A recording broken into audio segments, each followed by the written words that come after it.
ইসলাম বিদ্বেষী নাস্তিক আসিফ মহিউদ্দিনের প্রাইভেট পার্টকে হাতকে শক্ত করার জন্য, মজবুত করার জন্য সম্প্রতি তার সাথে একজন আমাদের মাদ্রাসা শিক্ষা ব্যবস্থা থেকে বের হয়ে তার সাথে যুক্ত হয়েছেন, যার নাম হচ্ছে ইমরান বিন বশির। তার এই নাস্তিকতা ধর্ম গ্রহণ করার যে প্রকৃত কারণ আজকে এই ভিডিওতে সেটাই তুলে ধরব। দেখেন, বর্তমানে আমরা যেই পৃথিবীতে বাস করতেছি, এখন এটা সোশ্যাল মিডিয়ার যুগ। আপনার ফেসবুক হোক, ইনস্টাগ্রাম হোক, এখানে খুললেই দেখা যায় যে লাখ লাখ মানুষ, কোটি কোটি মানুষ তাদের জীবনটাকে এনজয় করতেছে। তারা বাড়ি কিনতেছে, গাড়ি কিনতেছে, এখানে ওখানে ঘুরতে যাইতেছে, টাকা কই থেকে আসতেছে আল্লাহু আলাম। যাই হোক, এগুলো দেখে দেখে আমাদের মাঝে কিছু কিছু ব্যক্তির আসলে মনের মধ্যে এই খায়েশটা জাগে যে ইস, আমার যদি এরকম একটা দামি বাড়ি থাকতো, ল্যাভিশ একটা কার থাকতো, আর আমি যদি প্রতি মাসে একটা ফরেন ট্যুরে মরে যাইতে পারতাম। তো এই ধরনের চিন্তাভাবনা মানুষের মধ্যে এখন আসাটা অনেক স্বাভাবিক হয়ে গেছে। এই জিনিসগুলো অর্জন করার জন্য যে ধরনের পরিশ্রমের দরকার বা মেধার দরকার, সেইটা হয়তো সবার নাই। তো সেই ক্ষেত্রে মানুষ আসলে কি করবে? আমাদের এই যে ইমরান বিন বশির ছেলেটা, সে যে মাদ্রাসা থেকে পড়াশোনা করছে, পড়াশোনা যদি সে কমপ্লিট করতো তাহলে তার কাছে অপশন কি থাকতো? আমাদের মাদ্রাসা শিক্ষা ব্যবস্থা থেকে পাশ করলে 2-3টা অপশনই থাকে। নাম্বার 1, হয় আপনি আরেকটা এমন এলাকা খুঁজবেন যেই এলাকাতে কোনো আসলে মসজিদ মাদ্রাসা নাই। তো ওইখানে আপনি একটা ওই এলাকার মাতবর, সুদখোর, ঘুষখোর মাতবরকে রাজি করাবেন যে চলেন আমরা একটা মসজিদে স্টার্ট করি। তো তারপরে একটা মসজিদ স্টার্ট করবেন, সেই মসজিদে আপনি মক্তব শুরু করবেন, তারপরে বাচ্চাদেরকে আলিফ বাতাসা পড়াইবেন, তারপরে ধীরে ধীরে ট্রাই করবেন যে এটা যদি একটা মাদ্রাসা হয়ে যায়। তো আমাদের মাদ্রাসা থেকে পাশ করা অধিকাংশ ভাইদের এই প্রথম পেশাই হচ্ছে হয় মুয়াজ্জিন নয় খাদেম।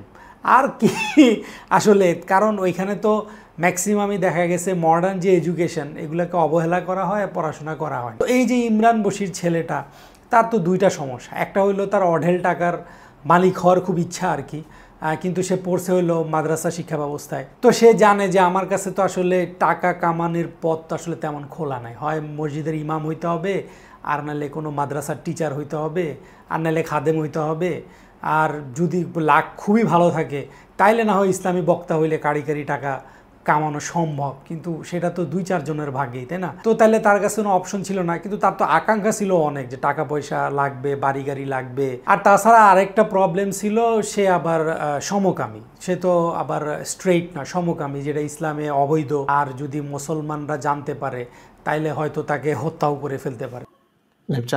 লাইভ চালু কোনো আচ্ছা, তো তার কাছে পথ একটাই খোলা ছিল, সেটা হচ্ছে নাস্তিক্য ধর্ম। এবং এই ধর্মে মিথ্যা বলাও কোনো সমস্যা নাই, উল্টাপাল্টা মেয়েদের সাথে সম্পর্ক করানোও কোনো সমস্যা নাই। আর তাছাড়া ভারতের যে হিন্দু জঙ্গি সংগঠন আছে RSS, ওইখান থেকে হইলো, বা জার্মানিতে যারা খ্রিস্টান মিশনারি আছে তাদের থ্রুতেও কিছু পয়সাপাতিও কামানো যায়। এটা সবচেয়ে বেস্ট এক্সাম্পল হচ্ছে আসিফ মহিউদ্দিন। তো এসব কিছু চিন্তা করে সে আসাদ নূরের মাধ্যমে আসিফ মহিউদ্দিনের গ্যাংয়ে যা যুক্ত হয়েছে। সবচেয়ে মজার একটা বিষয় দেখেন, যে এই আসিফ মহিউদ্দিন, আসাদ নূরেরা আমাদের মাদ্রাসা শিক্ষার যে ছাত্রদেরকে সবসময় তুচ্ছ তাচ্ছিল্য করে যে এরা কিছুই জানে না, সায়েন্স জানে না, ম্যাথ জানে না। অথচ এই মাদ্রাসার ছাত্ররাই যদি নাস্তিক ধর্ম গ্রহণ করে, যেমন এর আগে একজন আব্দুল্লাহ মূর্তি মাসুদ গ্রহণ করছিল আর কি।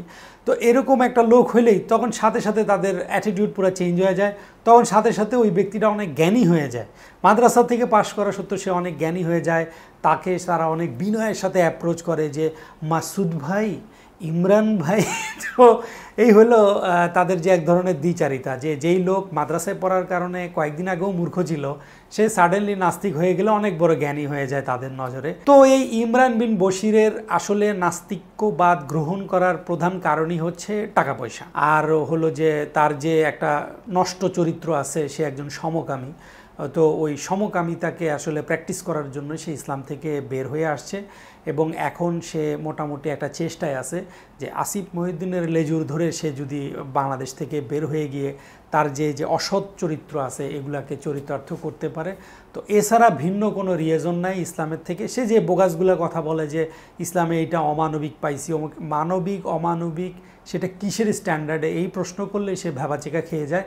আমাদের অনলাইনে একজন ভাই আছেন, দায়ী ভাই মোহাম্মদ হাফিজ, আমি তার ফেসবুক লিঙ্ক ডেসক্রিপশনে দিয়ে দেবো। আমাদের সেই হাফিজ ভাই কোরআনের যে ব্যাকরণ উনি অত্যন্ত ভালোভাবে জানেন, যার জন্য মূর্তি মাসুদ এবং এই ইমরান বিন বশির তার সাথে কখনো কোনো ধরনের ডিবেটে যেতে চায় না, তাকে সবসময় এড়ায় চলে। এবং আমাদের ওই হাফিজ ভাই রেগুলারলি ভিডিও আপলোড করেন যেখানে উনি দেখাইছেন যে ইমরান বিন বশির বা মূর্তি মাসুদ যাদেরকে এই আসাদ নূর এবং আসিফ মহিউদ্দিন ওয়েপেনাইজ করে, মানে আসাদ নূর আর আসিফ মহিউদ্দিনের তো কোরআন শরীফের কোনো জ্ঞান নাই, তখন তারা ওদেরকে উপস্থাপন করে যে দেখেন মাদ্রাসা থেকে পড়ে তারা নাস্তিক হয়ে গেছে এবং তাদের সাথে পারলে ডিল করেন। তো তাদের সাথে আমাদের হাফিজ ভাই খুব সুন্দরভাবে ডিল করেন এবং তার হাফিজ ভাইয়ের নাম শুনলেই ওনারা আর কি গায়েব। এবং হাফিজ ভাই ধরে ধরে দেখাই দিয়েছেন যে ওনারা কোরআন হাদিস কোট করার সময় কি পরিমাণ জালিয়াতি করে থাকে। তো আমি ভবিষ্যতে এই বাটপার ইমরান বিন বশিরের আরও কুকীর্তি কুখালাপ নিয়ে আমি ধীরে ধীরে আলোচনা করব, যেখানে আমি তথ্য প্রমাণের ভিত্তিতে সে যে কত বড় মানে ধাপ্পাবাজ সেটা প্রমাণ করার চেষ্টা করব। আজ এতটুকুই। সবাই ভালো থাকবেন, সুস্থ থাকবেন। আসসালামু আলাইকুম রহমতুল্লাহি ওয়া বারাকাতুহু।